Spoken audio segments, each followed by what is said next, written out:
The purpose of the 2023 Los Angeles Regional Lead Summit today is hosted by Pain and Brain is to uplift the lived experience by having conversations about what is working and what isn't working in the current mental health system from a peer perspective. These conversations will be shared at the California State Conference with peers throughout the state to see where what is working and what isn't working overlaps. This feedback will be used to support the advocacy initiatives at the June 2023 California Lead Conference in Sacramento, hosted by the California Association of Mental Health Peer-Run Organizations, CAMHPRO. My name is Tristan Scremin, and I will be in conversation with today's storyteller about their lived experiences with the mental health system. Let's lead the way by using our peer voice for advocacy. So welcome and thank you for agreeing to share your lived experience with us all. What is your name, pronouns, and how do you identify? I am Mark Carmet. I don't know if I have a pronoun, but I have been within the mental health system and with Project Return since 1980, and actually since about 1970. Wow. Do you identify as a peer? How would you I do identify as a peer. I was in board and care. I was not in the hospital, but I was in board and care for about 20 years and also worked for board and care during that time. Excellent. Yeah. Okay. Considering your lived experience, what do you think is working in the current mental health system? Share times that you felt your interaction with the mental health system supported and was helpful to you, and in the care you received, support, resources for your recovery journey. What is working in the current mental health system? What we have done is we have been able to introduce peer support services within the Department of Mental Health. We got the Office of Consumer Affairs started in Los Angeles in 1995, I think it was. 1997 was when the Office of Consumer Affairs started. We had that for at least 10 to 12 years. I think we need to get it started over again. And we also need to have peer support service, Office of Consumer Affairs at each of the service area leadership teams. One other thing, we have been trying to introduce certified peer specialists through the Mental Health Services Act. One of the things I think is a danger is the expansion of grave disability and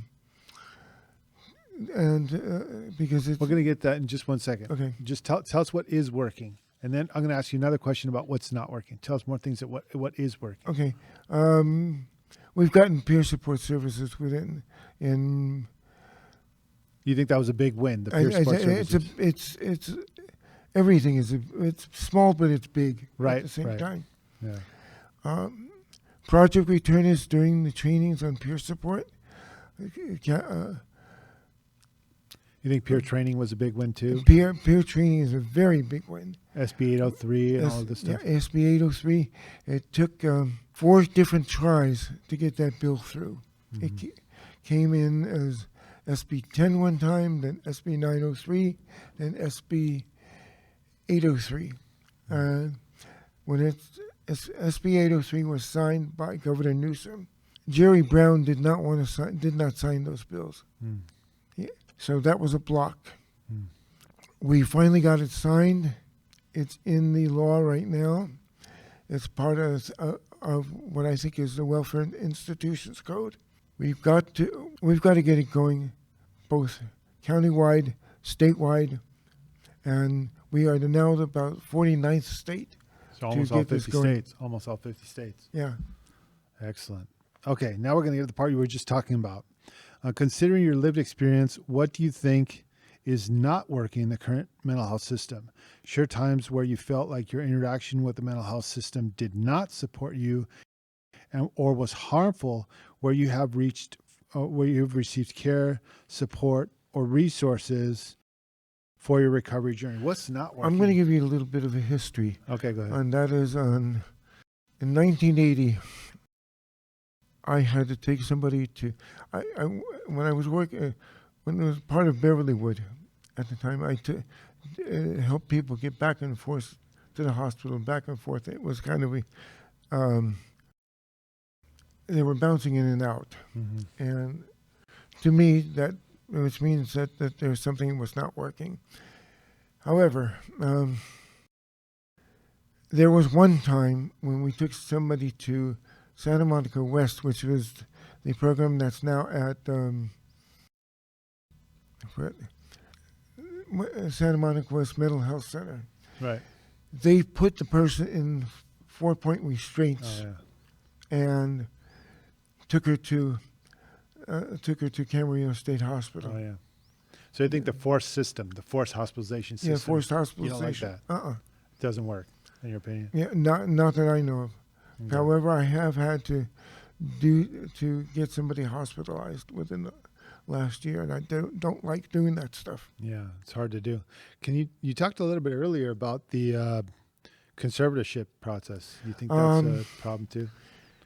They're gonna they want to expand the definition of grave disability, and it went through the Judiciary Committee. It passed, and it's now going to the Appropriations Committee in the Senate.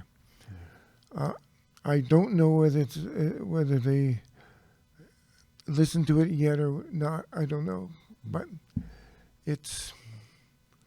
If it gets passed and it goes onto the floor of the Senate, that's a problem.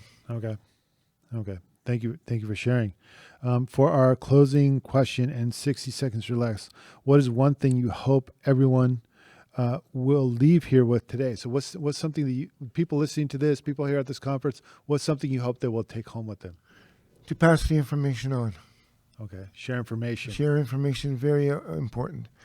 My job that I do with Project Return is to share information nationwide. You're one of the recipients of that information. Yeah, I've received your notices many times, Mark. They're very informative. Yeah. Okay. Thank you for your time and sharing your lived experience as a form of advocacy here at the 2023 Los Angeles Regional Lead Summit.